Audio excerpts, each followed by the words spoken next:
So today we're going to be talking about multiplying and multiplying rational expressions. But remember that rational expressions are fractions. So if I'm multiplying rational expressions, I'm multiplying things that have fractions in it. So I'm just going to review just some basic fraction rules. So if I have 3 over 4 times 5 over 3, we'll do times 5 over 7, sorry. And I'm multiplying the fractions, I just multiply my numerators and I multiply my denominators.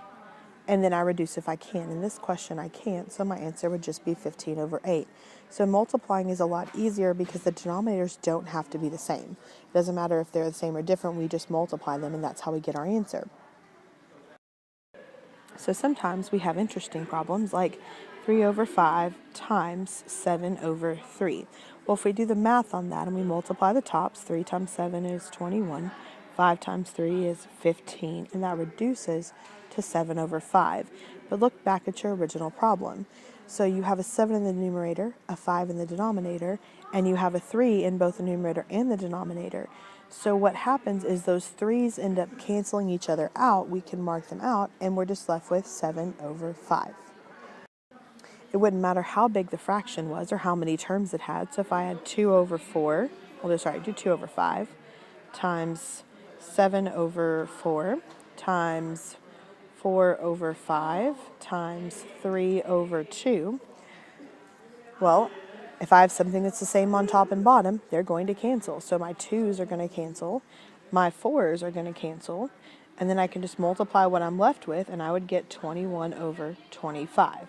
So it's a lot easier than going through and doing the reduction. So we're going to apply this same principle to rational expressions. Divided by, so we have x squared minus 9 divided by x squared minus 5x minus 24 times x minus 8 divided by 2x squared minus 18x. What do you think we should do first for this problem?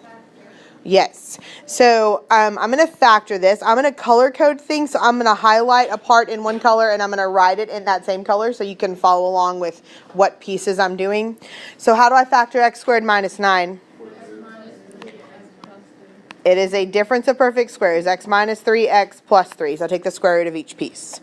Divided by x squared minus 5x minus 24. So it'll factor into x minus 8 and x plus 3 times, okay, can I factor x minus 8?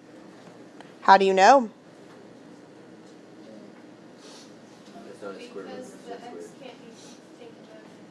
Yeah, x is not squared. It's just x, so you can't factor that. It's already a linear factor is what we call that.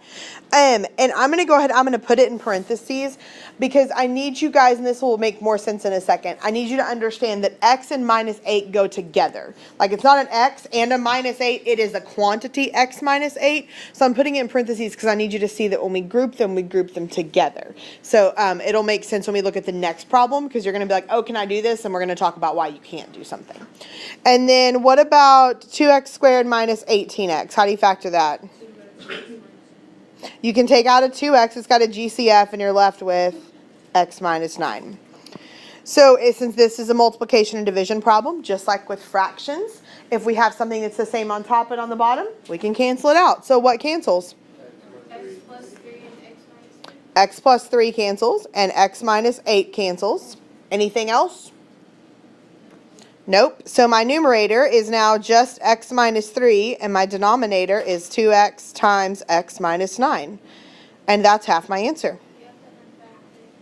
You don't have to unfactor it. You can distribute it back out, but you don't have to. That's only half my answer. What is the other half of my answer? Excluded values. Okay, where did we say our excluded values come from? The denominator. It comes from anything that was ever at any point in the problem in the denominator, which means I'm not just looking at my final answer. I have to go back and look at anything that was ever in the denominator to begin with. So that means that my excluded values come from my entire factored problem from this step here. Because every single one of these factors, x minus 8, x plus 3, 2x, and x minus 9, was in the denominator at some point in time. So starting with x minus 8, what is my first excluded value? Okay. If I have a factor of x plus 3, what's my next excluded value? Okay. What's my next factor? 2x. So what's my excluded value if I have a 2x there? 0. A 0. And then what about x minus 9? Positive 9. Positive 9. So that is my entire answer. All right, so the question was, why is 2x give you an excluded value of 0? So we said that to find our excluded values, we said our factors of our denominator equal to 0. A factor is anything that has an x in it. So that means that I have to set 2x, that was terribly written, sorry, 2x equal to 0. How do I solve that? Divide by 2, and you get x equals 0. So that's where you get that excluded value from. So let's look at question 3. So I have some stuff that I need to factor. Looking at this, x over x minus 9 times 3x minus 27 over x plus 1. So which part of this can I even factor? 3x minus 27. Okay, and how do I factor the 3x minus 27? You can take a 3 out of both. There's a GCF. So you're left with 3 times x minus 9, and everything else stayed the exact same. So what can I cancel? X minus 9. You can, and that is okay, even though they're on different sides. And someone asked first period, there was a good question. They said, what about this 3 here? Well, this 3 and this x minus 9 are multiplied, so we can still cancel out this x minus 9 and this x minus 9 because they are divided. So I'm going to cancel those out. We'll do that with green. So x minus 9, oh, let's try a different color. There we go. X minus 9's cancel. For that 3x minus, did you just take a common factor? Yes, check out a GCF. So the next question was, can you, and this is a good question, can you factor or cancel out, and don't answer this out loud, can you cancel out these x's? No. Don't answer that out loud, just think. Okay, so no, you cannot cancel out these x's. So here's a good meme for that to help you remember, because every time you do something like that, a kitten dies. Did you make that? I did not. Oh. Another math teacher did.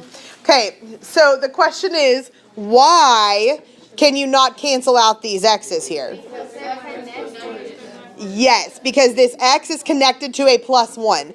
That is why it is a good idea for you to put your factors in parentheses, because that reminds you that those things are held together, that it's not just an x and it's not just a 1, it's the whole quantity x plus 1. It's all of it together. So they can't cancel, and if you try and cancel them again, you kill a kitten. So keep that in mind. But you're left with then as your answer, what? What would be your answer there? 3x over X plus. And then you got to figure out your excluded values. So our excluded values come from anything that at any point in time was ever in the denominator. So we look back at this where we had factored everything, and that means that x cannot be positive 9 and negative 1. And that would be our entire answer. I'm going to give you a problem that is not in your book, so you will not find this anywhere to work on. Just find some space to write x cubed minus x squared, so you're writing this somewhere in your book, divided by x minus 2 times x plus 3 divided by x cubed minus 2x squared plus x. So this is the next problem that we're going to do. Solving it. We're simplifying it. We're not solving. How do we know we're not solving, by the way? Yes, there's no equal to in the problem. So if there's no equal to, we can't solve it. There's no way to do that. We can simplify.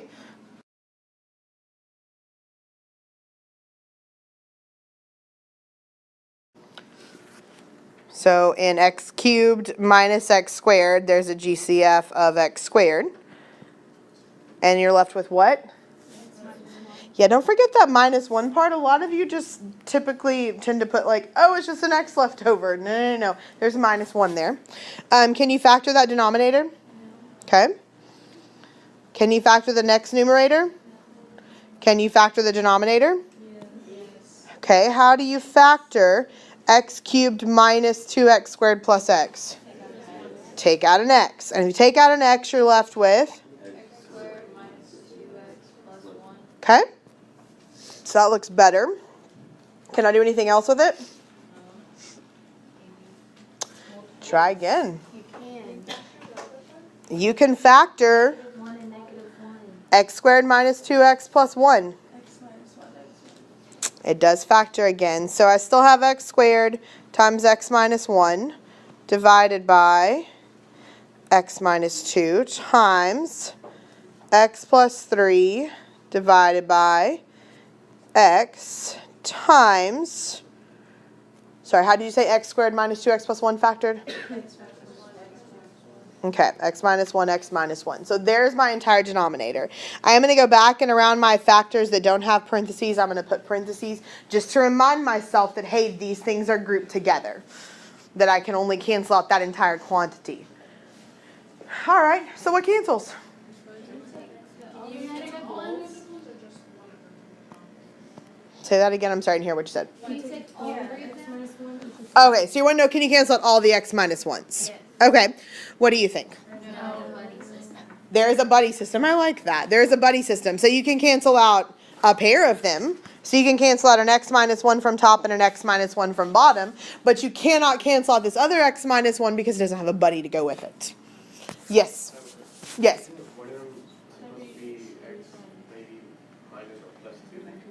No. So because remember, we got to figure out two things that multiply to give us negative, or to give us positive 1. So 1 times 1. And they add to give us negative 2. So negative 1 times negative 1 is positive 1.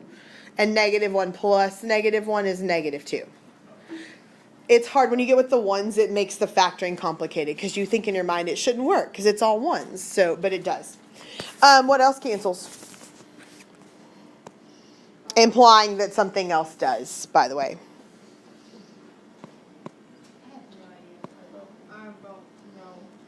One of the x's. One of the x's cancels. Because you had how many x's on top here? 2, and then you have how many here? 1. So you can cancel one of these x's out, so you're just left with, let me write that better. I'm going to cancel out the x on the bottom. I'm going to mark out the exponent on top and put a 1 there. So this x in the denominator canceled out one of the x's in the numerator, not both of them. Again, the same way we didn't cancel out both x minus 1s in the denominator. So they have the buddy system. They got to pair up. So left over on top, I have x times x plus 3. What do I have left in the denominator? And then to find the rest of my answer, I need to find my excluded values. So where do I go back to find my excluded values?